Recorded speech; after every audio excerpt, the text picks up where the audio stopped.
Hello friends, मेरी YouTube channel पर आपका बहुत बहुत स्वागत है। मैं एक बार फिर उपस्थित हूँ एक नई वीडियो के साथ। तो मित्रों, सीटेट, यूपीटेट और सुपर टेट की तैयारी के लिए आज मैं आपके लिए विज्ञान के 30 वेरी इंपॉर्टेंट क्वेश्चन लेकर आया हूँ। इन क्वेश्चंस में से हर बार परीक्षाओं में पूछा जाता रहा है। इस बार भी संभावना है कि कुछ ना कुछ प्रश्न आपको ज़रूर परीक्षा में देखने को मिलेंगे। तो चलिए जल्दी से स्टार्ट करते हैं आज की वीडियो। किंतु आगे बढ़ने से पहले आपसे निवेदन करता हूं, यदि आपने मेरे चैनल अभी तक सब्सक्राइब नहीं किया है तो वीडियो के नीचे लाल रंग के सब्सक्राइब बटन को क्लिक करके मेरे चैनल सब्सक्राइब कर लें तथा बराबर में दिए गए बेल आइकन को भी दबा दें, जिससे मेरी वीडियो अपलोड होते ही तुरंत आपको सूचना मिल जाया करे। तो चलिए जल्दी से शुरू करते हैं।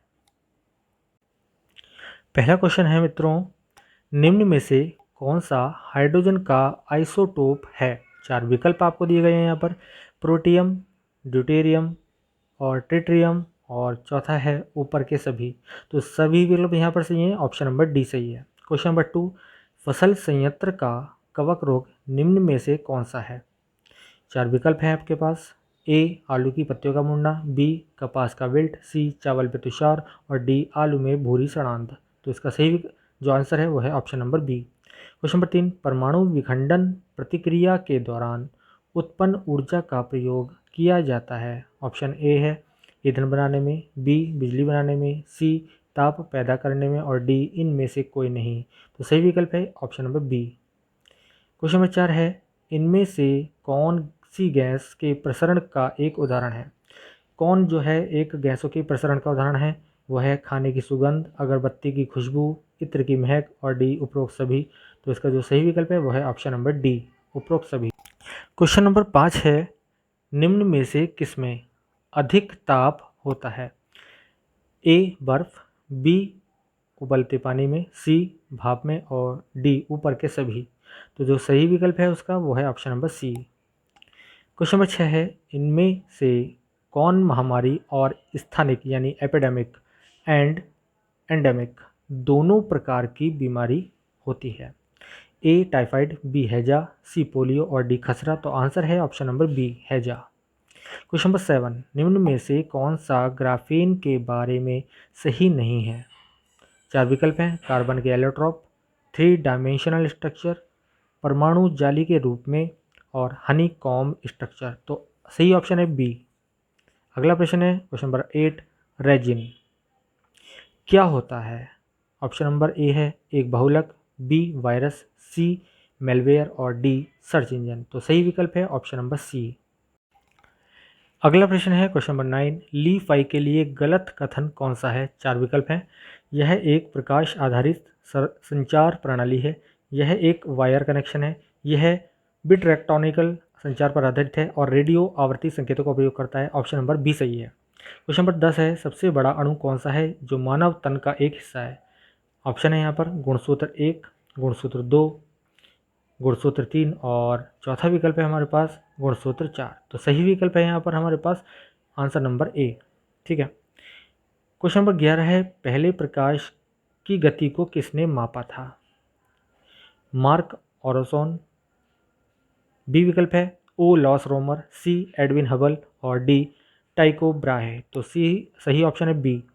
क्वेश्चन नंबर 12, गिरगिट रंग क्यों बदलता है? तो 4 विकल्प आपके पास यहाँ पर हैं, अन्य जानवरों से बचने के लिए रंग बदलते हैं, गर्मी प्रबंधन के लिए रंग बदलते हैं, गिरगिट वातावरण के प्रति संकेत के रूप में रंग बदलते हैं और ऊपर में से कोई भी नहीं। तो सही विकल्प है यहाँ पर option number B. Question number 13 है कि इकाई को निम्नलिखित में से क्या मापने के लिए प्रयोग किया जाता है?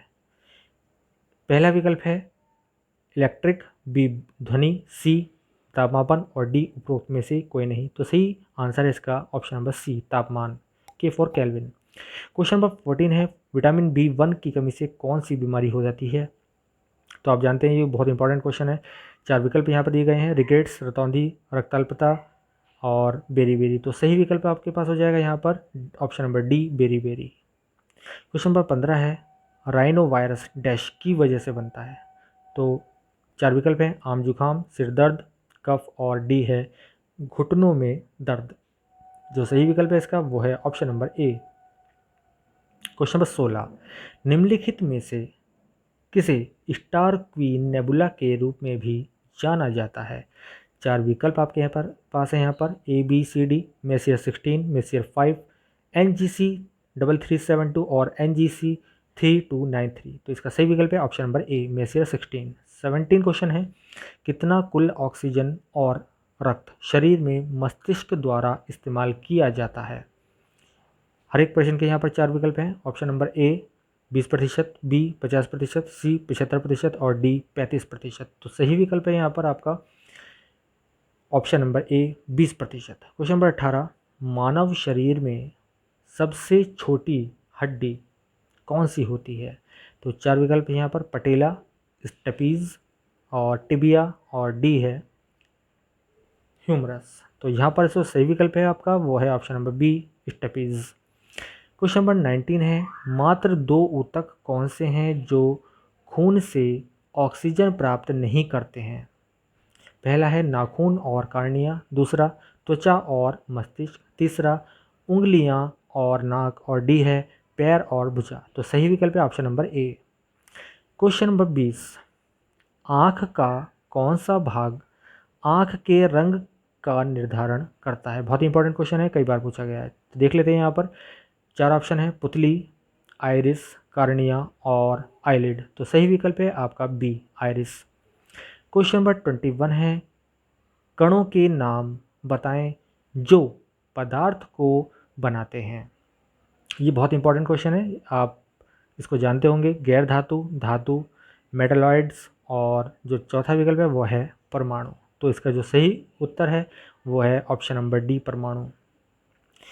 क्वेश्चन नंबर 22 है, पदार्थ के कणों में निम्नलिखित विशेषताएं होती हैं। 4 विकल्प हैं। पहला है वे लगातार स्थानांतरित होते हैं, दूसरा विकल्प है वे एक दूसरे को आकर्षित करते हैं, सी वे बहुत छोटे होते हैं और डी उपरोक्त सभी। तो ऑप्शन नंबर डी सही है यहाँ पर। क्वेश्चन नंबर 23 है, निम्नलिखित में से कौन सा ठोस यानी सॉलिड का गुण होता है। बी, इसका ऑप्शन है ए संकुचित किया जा सकता है, बी निश्चित आकार होता है, सी कम घनत्व होता है और डी इंटरमॉलिक्यूलर बल कम होता है। तो सही विकल्प है बी, निश्चित आकार होता है। इसके बाद क्वेश्चन नंबर 24 है, शुष्कता के लिए वाष्पीकरण की तुलना में क्रिस्टलीकरण यानी जिसको हम क्रिस्टलाइजेशन बोलते हैं एक बेहतरीन तकनीक क्यों है।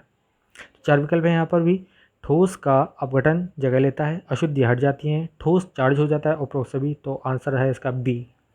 25वां प्रश्न है, किस तंत्र द्वारा एक अमिश्रणीय तरल यानी इमिजिबल लिक्विड का मिश्रण अलग किया जाता है। तो यहाँ पर 4 आपको दिए गए हैं, बर्नर, बीकर, आसवन फ्लास्क यानी डिस्टिलेशन फ्लास्क और अलग की यानी separating funnel. Option number D सही है यहाँ पर। क्वेश्चन नंबर 26 है, वह प्रक्रिया जिसमें तरल को वाष्प अवस्था में परिवर्तित करने के लिए ताप की आवश्यकता पड़ती है। तो यहाँ पर ए ऑप्शन है वाष्पीकरण, बी वाष्पीकारक की अव्यक्त गर्मी, सी पिघलना और संघनन। तो ऑप्शन नंबर बी सही है। क्वेश्चन नंबर 27 है, निम्नलिखित में से कौन सी प्रसार यानी डिफ्यूज़न की अवस्था है।